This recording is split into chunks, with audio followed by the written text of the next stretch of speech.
Chapitre 3. Une perle de 10 millions. La nuit arriva. Je me couchai. Je dormis assez mal. Les squales jouèrent un rôle important dans mes rêves, et je trouvais très juste et très injuste à la fois cette étymologie qui fait venir le mot requin du mot requiem.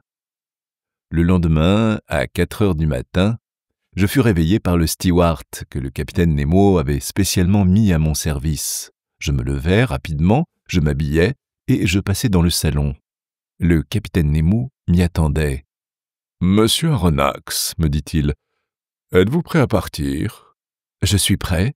Veuillez me suivre. »« Et mes compagnons, capitaine ?»« Ils sont prévenus et nous attendent. »« N'allons-nous pas revêtir nos scaphandres ?» demandai-je. « Pas encore. Je n'ai pas laissé le Nautilus approcher de trop près cette côte, et nous sommes assez au large du banc de Mannar. Mais j'ai fait parer le canot qui nous conduira au point précis de débarquement et nous épargnera un assez long trajet. Il emporte nos appareils de plongeurs que nous revêtirons au moment où commencera cette exploration sous-marine. » Le capitaine Nemo me conduisit vers l'escalier central, dont les marches aboutissaient à la plateforme. Ned et Conseil se trouvaient là, enchantés de la partie de plaisir qui se préparait. 5 matelots du Nautilus, les avirons armés, nous attendaient dans le canot qui avait été bossé contre le bord. La nuit était encore obscure. Des plaques de nuages couvraient le ciel et ne laissaient apercevoir que de rares étoiles. Je portai mes yeux du côté de la terre, mais je ne vis qu'une ligne trouble qui fermait les 3/4 de l'horizon, du sud-ouest au nord-ouest.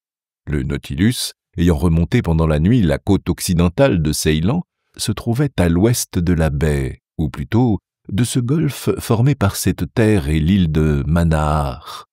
Là, sous les sombres eaux, s'étendait le banc de pintadines, inépuisable champ de perles dont la longueur dépasse 20 miles. Le capitaine Nemo, Conseil, Ned Land et moi, nous prîmes place à l'arrière du canot. Le patron de l'embarcation se mit à la barre, ses 4 compagnons appuyèrent sur leurs avirons, la bosse fut larguée et nous débordâmes. Le canot se dirigea vers le sud, ses nageurs ne se pressaient pas. J'observai que leurs coups d'aviron, soigneusement engagés sous l'eau, ne se succédaient que de 10 secondes en 10 secondes, suivant la méthode généralement usitée dans les marines de guerre. Tandis que l'embarcation courait sur son air, les gouttelettes liquides frappaient en crépitant le fond noir des flots comme des bavures de plomb fondu. Une petite houle, venue du large, imprimait au canot un léger roulis, et quelques crêtes de lames clapotaient à son avant. Nous étions silencieux. À quoi songeait le capitaine Nemo? Peut-être à cette terre dont il s'approchait et qu'il trouvait trop près de lui, contrairement à l'opinion du Canadien, auquel elle semblait encore trop éloignée. Quant à Conseil, il était là en simple curieux. Vers 5h30, les premières teintes de l'horizon accusèrent plus nettement la ligne supérieure de la côte. Assez plate dans l'est, elle se renflait un peu vers le sud. 5 miles la séparaient encore, et son rivage se confondait avec les eaux brumeuses. Entre elle et nous, la mer était déserte. Pas un bateau, pas un plongeur. Solitude profonde sur ce lieu de rendez-vous des pêcheurs de perles. Ainsi que le capitaine Nemo me l'avait fait observer, nous arrivions 1 mois trop tôt dans ces parages. À 6 heures, le jour se fit subitement avec cette rapidité particulière aux régions tropicales qui ne connaissent ni l'aurore ni le crépuscule. Les rayons solaires percèrent le rideau de nuages amoncelé sur l'horizon oriental et l'astre radieux s'éleva rapidement. Je vis distinctement la terre avec quelques arbres éparses çà et là. Le canot s'avança vers l'île de Mannar, qui s'arrondissait dans le sud. Le capitaine Nemo s'était levé de son banc et observait la mer. Sur un signe de lui, l'ancre fut mouillée et la chaîne courut à peine, car le fond n'était pas à plus d'1 mètre, et il formait en cet endroit l'un des plus hauts points du banc de pintadines. Le canot évita aussitôt, sous la poussée du jusant qui portait au large, « Nous voici arrivés, monsieur Aronnax, » dit alors le capitaine Nemo. « Vous voyez cette baie resserrée. C'est ici même que, dans un mois, se réuniront les nombreux bateaux de pêche des exploitants. Et ce sont ces eaux que leurs plongeurs iront audacieusement fouiller. Cette baie est heureusement disposée pour ce genre de pêche. Elle est abritée des vents les plus forts, et la mer n'y est jamais très houleuse, circonstance très favorable au travail des plongeurs. Nous allons maintenant revêtir nos scaphandres, et nous commencerons notre promenade. » Je ne répondis rien, et tout en regardant ces flots suspects, aidé des matelots de l'embarcation, je commençai à revêtir mon lourd vêtement de mer.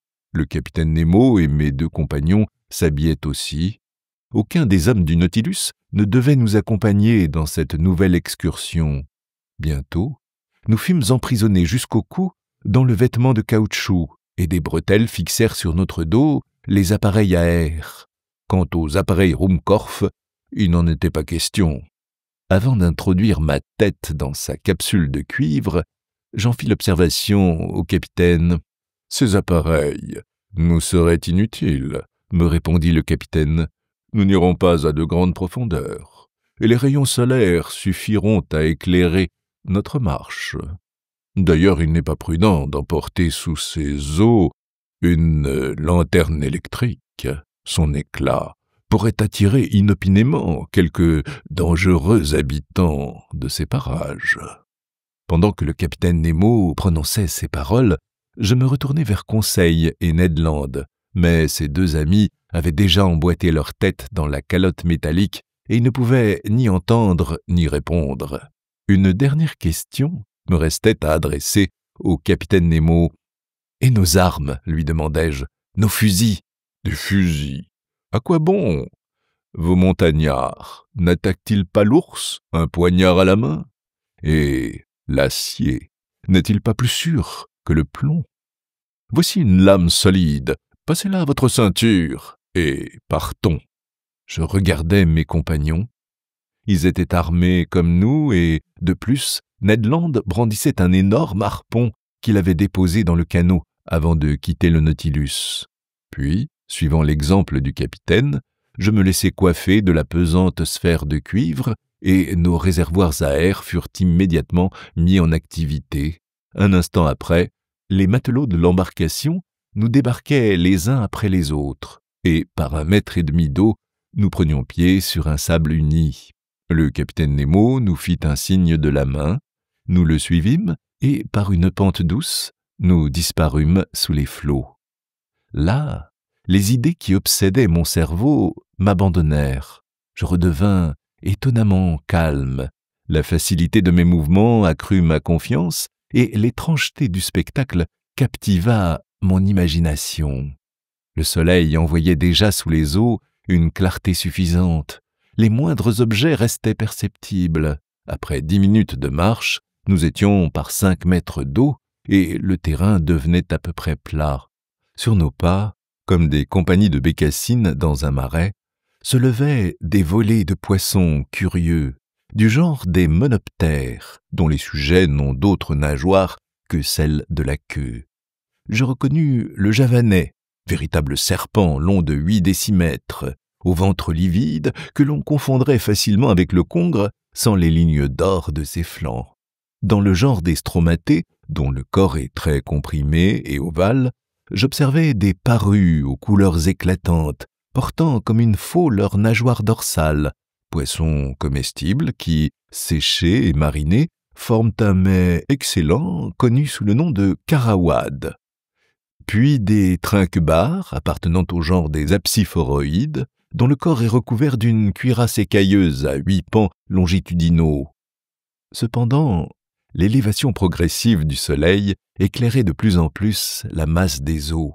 Le sol changeait peu à peu. Au sable fin succédait une véritable chaussée de rochers arrondis, revêtus d'un tapis de mollusques et de zoophytes. Parmi les échantillons de ces 2 embranchements, je remarquai des placènes à valves minces et inégales, sorte d'ostracées particulières à la mer Rouge et à l'océan Indien, des lucines orangées à coquilles orbiculaires, des tarières subulées, quelques-unes de ces pourpres persiques qui fournissaient au Nautilus une teinture admirable, des rochers cornus, longs de 15 centimètres, qui se dressaient sous les flots comme des mains prêtes à vous saisir, des turbinelles cornigères, toutes hérissées d'épines, des lingules des anatines, coquillages comestibles, qui alimentent les marchés de l'Hindoustan, des pélagies panopyres, légèrement lumineuses, et enfin d'admirables oculines flabelliformes, magnifiques éventails qui forment l'une des plus riches arborisations de ces mers. Au milieu de ces plantes vivantes, et sous les berceaux d'hydrophytes, couraient de gauches légions d'articulés, particulièrement des ranines dentées, dont la carapace représente un triangle un peu arrondi, des birgues spéciales à ces parages, des parthénopes horribles dont l'aspect répugnait au regard. Un animal non moins hideux que je rencontrai plusieurs fois, ce fut ce crabe énorme, observé par M. Darwin, auquel la nature a donné l'instinct et la force nécessaires pour se nourrir de noix de coco.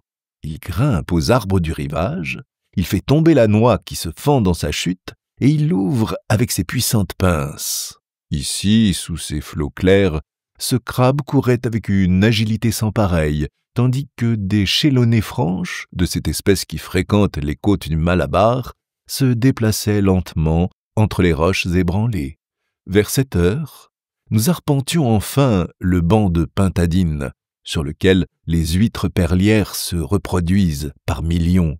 Ces mollusques précieux adhéraient au roc, y étaient fortement attachés par ce byssus de couleur brune qui ne leur permet pas de se déplacer. En quoi ces huîtres sont inférieures aux moules elles-mêmes, auxquelles la nature n'a pas refusé toute faculté de locomotion. La pintadine Meleagrina, la mère perle, dont les valves sont à peu près égales, se présente sous la forme d'une coquille arrondie, aux épaisses parois, très rugueuses à l'extérieur. Quelques-unes de ces coquilles étaient feuilletées et sillonnées de bandes verdâtres qui rayonnaient de leur sommet. Elles appartenaient aux jeunes huîtres. Les autres, à surface rude et noire, vieilles de 10 ans et plus, mesuraient jusqu'à 15 centimètres de largeur. Le capitaine Nemo me montra de la main cet amoncellement prodigieux de pintadines, et je compris que cette mine était véritablement inépuisable, car la force créatrice de la nature l'emporte sur l'instinct destructif de l'homme. Ned Land, fidèle à cet instinct, se hâtait d'emplir des plus beaux mollusques un filet qu'il portait à son côté. Mais nous ne pouvions nous arrêter. Il fallait suivre le capitaine, qui semblait se diriger par des sentiers connus de lui seul. Le sol remontait sensiblement, et parfois mon bras, que j'élevais, dépassait la surface de la mer. Puis, le niveau du banc se rabaissait capricieusement. Souvent, nous tournions de hauts rocs effilés en pyramidion. Dans leurs sombres anfractuosités, de gros crustacés, pointés sur leurs hautes pattes comme des machines de guerre, nous regardaient de leurs yeux fixes, et sous nos pieds rampaient des myrianes, des glycères, des aricies et des annélides, qui allongeaient démesurément leurs antennes et leurs cires tentaculaires. En ce moment, s'ouvrit devant nos pas une vaste grotte, creusée dans un pittoresque entassement de rochers, tapissée de toutes les hautes lisses de la flore sous-marine. D'abord, cette grotte me parut profondément obscure. Les rayons solaires semblaient s'y éteindre par dégradations successives. Sa vague transparence n'était plus que de la lumière noyée. Le capitaine Nemo y entra. Nous, après lui, mes yeux s'accoutumèrent bientôt à ces ténèbres relatives. Je distinguais les retombées si capricieusement contournées de la voûte que supportaient des piliers naturels, largement assis sur leur base granitique, comme les lourdes colonnes de l'architecture toscane. Pourquoi notre incompréhensible guide nous entraînait-il au fond de cette crypte sous-marine? J'allais le savoir avant peu. Après avoir descendu une pente assez raide, nos pieds foulèrent le fond d'une sorte de puits circulaire. Là, le capitaine Nemo s'arrêta et, de la main, il nous indiqua un objet que je n'avais pas encore aperçu. C'était une huître de dimension extraordinaire, une tridacne gigantesque, un bénitier qui eût contenu un lac d'eau sainte, une vasque dont la largeur dépassait 2 mètres, et conséquemment plus grande que celle qui ornait le salon du Nautilus. Je m'approchai de ce mollusque phénoménal. Par son byssus, il adhérait à une table de granit, et là, il se développait isolément dans les eaux calmes de la grotte. J'estimais le poids de cette tridacne à 300 kg. Or, une telle huître contient 15 kilos de chair, et il faudrait l'estomac d'un gargantua pour en absorber quelques douzaines. Le capitaine Nemo connaissait évidemment l'existence de ce bivalve. Ce n'était pas la première fois qu'il le visitait, et je pensais qu'en nous conduisant en cet endroit, il voulait seulement nous montrer une curiosité naturelle. Je me trompais. Le capitaine Nemo avait un intérêt particulier à constater l'état actuel de cette tridacne. Les 2 valves du mollusque étaient entr'ouvertes. Le capitaine s'approcha et introduisit son poignard entre les coquilles pour les empêcher de se rabattre. Puis, de la main, il souleva la tunique membraneuse et frangée sur ses bords qui formait le manteau de l'animal.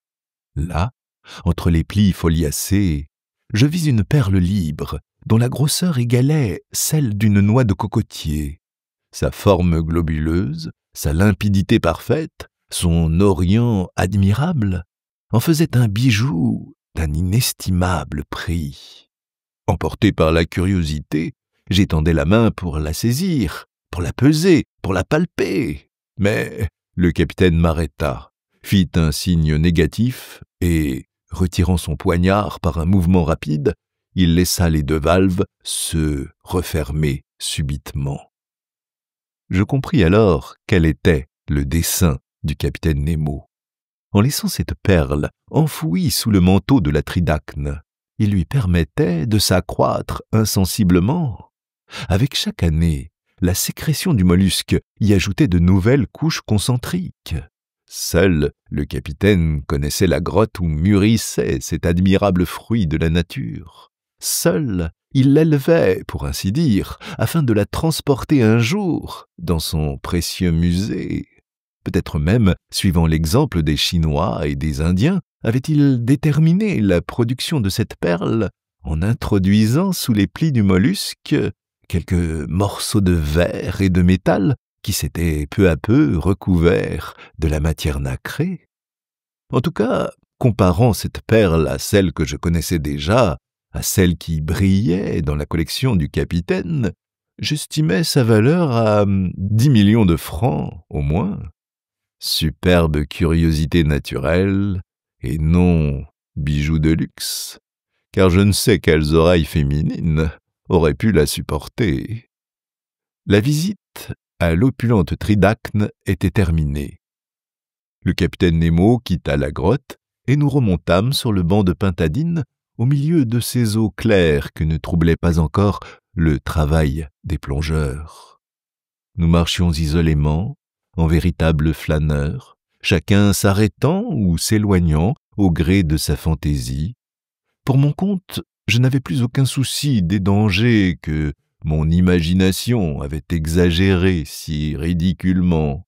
Le haut fond se rapprochait sensiblement de la surface de la mer, et bientôt, par 1 mètre d'eau, ma tête dépassa le niveau océanique. Conseil me rejoignit, et, collant sa grosse capsule à la mienne, il me fit des yeux un salut amical. Mais ce plateau élevé ne mesurait que quelques toises, et bientôt nous fûmes rentrés dans notre élément. Je crois avoir maintenant le droit de le qualifier ainsi.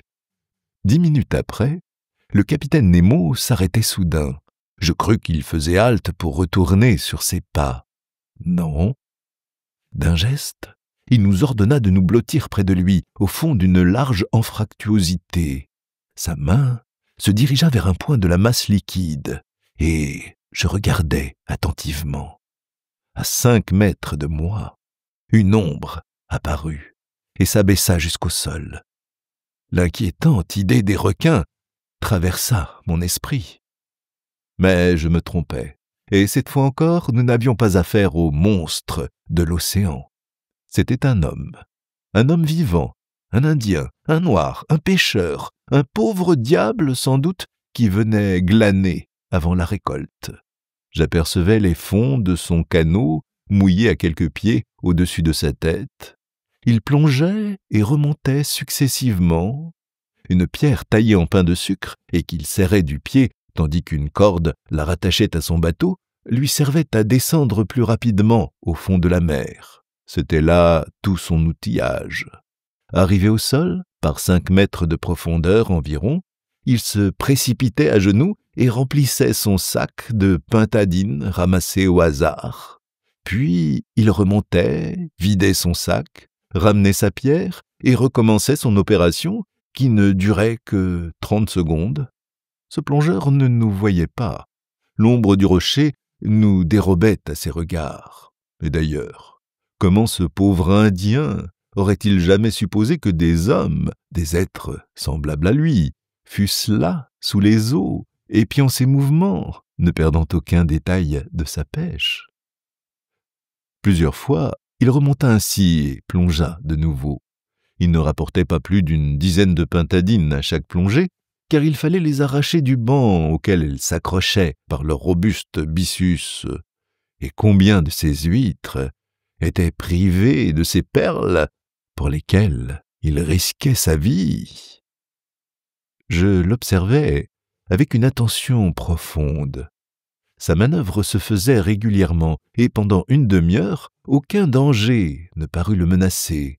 Je me familiarisais donc avec le spectacle de cette pêche intéressante, quand, tout d'un coup, à un moment où l'Indien était agenouillé sur le sol, je lui vis faire un geste d'effroi, se relever et prendre son élan pour remonter à la surface des flots. Je compris son épouvante. Une ombre gigantesque apparaissait au-dessus du malheureux plongeur. C'était un requin de grande taille qui s'avançait diagonalement, l'œil en feu, les mâchoires ouvertes. J'étais muet d'horreur, incapable de faire un mouvement. Le vorace animal, d'un vigoureux coup de nageoire, s'élança vers l'Indien, qui se jeta de côté et évita la morsure du requin, mais non le battement de sa queue, car cette queue, le frappant à la poitrine, l'étendit sur le sol. Cette scène avait duré quelques secondes à peine. Le requin revint, et se retournant sur le dos, il s'apprêtait à couper l'Indien en deux, quand je sentis le capitaine Nemo, posté près de moi, se lever subitement. Puis, son poignard à la main, il marcha droit au monstre, prêt à lutter corps à corps avec lui. Le squale, au moment où il allait happer le malheureux pêcheur, aperçut son nouvel adversaire, et se replaçant sur le ventre, il se dirigea rapidement vers lui. Je vois encore la pose du capitaine Nemo. Replié sur lui-même, il attendait avec un admirable sang-froid le formidable squale. Et lorsque celui-ci se précipita sur lui, le capitaine, se jetant de côté avec une prestesse prodigieuse, évita le choc et lui enfonça son poignard dans le ventre. Mais tout n'était pas dit. Un combat terrible s'engagea. Le requin avait rugi, pour ainsi dire. Le sang sortait à flots de ses blessures. La mer se teignit de rouge, et à travers ce liquide opaque, je ne vis plus rien. Plus rien, jusqu'au moment où, dans une éclaircie, j'aperçus l'audacieux capitaine, cramponné à l'une des nageoires de l'animal, luttant corps à corps avec le monstre, labourant de coups de poignard le ventre de son ennemi, sans pouvoir toutefois porter le coup définitif, c'est-à-dire l'atteindre en plein cœur. Le squale, se débattant, agitait la masse des eaux avec furie, et le remous menaçait de me renverser.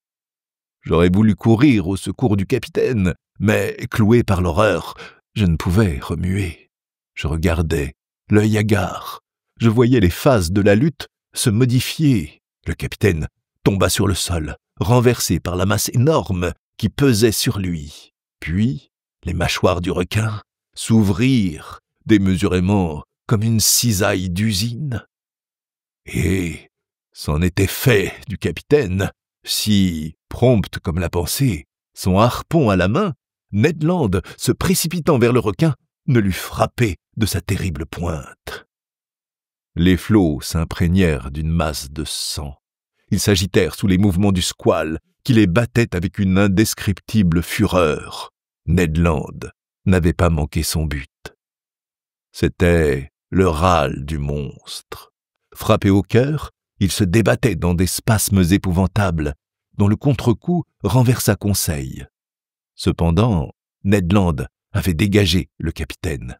Celui-ci, relevé sans blessure, alla droit à l'Indien, coupa vivement la corde qui le liait à sa pierre, le prit dans ses bras et, d'un vigoureux coup de talon, il remonta à la surface de la mer.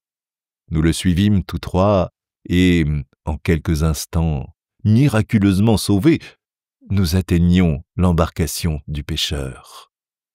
Le premier soin du capitaine Nemo fut de rappeler ce malheureux à la vie. Je ne savais s'il réussirait. Je l'espérais, car l'immersion de ce pauvre diable n'avait pas été longue. Mais le coup de queue du requin pouvait l'avoir frappé à mort. Heureusement, sous les vigoureuses frictions de Conseil et du capitaine, je vis peu à peu le noyé revenir au sentiment. Il ouvrit les yeux. Quelle dut être sa surprise, son épouvante même, à voir les 4 grosses têtes de cuivre qui se penchaient sur lui. Et surtout, que dut-il penser quand le capitaine Nemo, tirant d'une poche de son vêtement un sachet de perles, le lui eut mis dans la main? Cette magnifique aumône de l'homme des eaux au pauvre Indien de Ceylan fut acceptée par celui-ci d'une main tremblante. Ses yeux effarés indiquaient du reste qu'il ne savait à quels êtres surhumains il devait à la fois la fortune et la vie. Sur un signe du capitaine, nous regagnâmes le banc de Pintadines et, suivant la route déjà parcourue, après une demi-heure de marche, nous rencontrions l'ancre qui rattachait au sol le canot du Nautilus. Une fois embarqués, chacun de nous, avec l'aide des matelots, se débarrassa de sa lourde carapace de cuivre. La première parole du capitaine Nemo fut pour le Canadien. « Merci, maître Land, » lui dit-il. « C'est une revanche, capitaine, » répondit Ned Land. « Je vous devais cela. » Un pâle sourire glissa sur les lèvres du capitaine, et ce fut tout. « Au Nautilus, » dit-il. L'embarcation vola sur les flots. Quelques minutes plus tard, nous rencontrions le cadavre du requin qui flottait. À la couleur noire marquant l'extrémité de ses nageoires, je reconnus le terrible mélanoptère de la mer des Indes, de l'espèce des requins proprement dit. Sa longueur dépassait 25 pieds, sa bouche énorme occupait le tiers de son corps. C'était un adulte, ce qui se voyait aux 6 rangées de dents disposées en triangle isocèle sur la mâchoire supérieure. Conseil le regardait avec un intérêt tout scientifique, et je suis sûr qu'il le rangeait, non sans raison, dans la classe des cartilagineux, ordre des chondroptérygiens à branchies fixes, famille des sélaciens, genre des squales. Pendant que je considérais cette masse inerte, une douzaine de ces voraces mélanoptères apparut tout d'un coup autour de l'embarcation. Mais sans se préoccuper de nous, ils se jetèrent sur le cadavre et s'en disputèrent les lambeaux. À 8h30, nous étions de retour à bord du Nautilus. Là, je me pris à réfléchir sur les incidents de notre excursion au banc de Manaar. 2 observations s'en dégageaient inévitablement. L'une portant sur l'audace sans pareille du capitaine Nemo, l'autre sur son dévouement pour un être humain, l'un des représentants de cette race qu'il fuyait sous les mers. Quoi qu'il en dît, cet homme étrange n'était pas parvenu encore à tuer son cœur tout entier. Lorsque je lui fis cette observation, il me répondit d'un ton légèrement ému. C'est indien, monsieur le professeur, c'est un habitant du pays des opprimés. Et je suis encore, et jusqu'à mon dernier souffle, je serai de ce pays-là.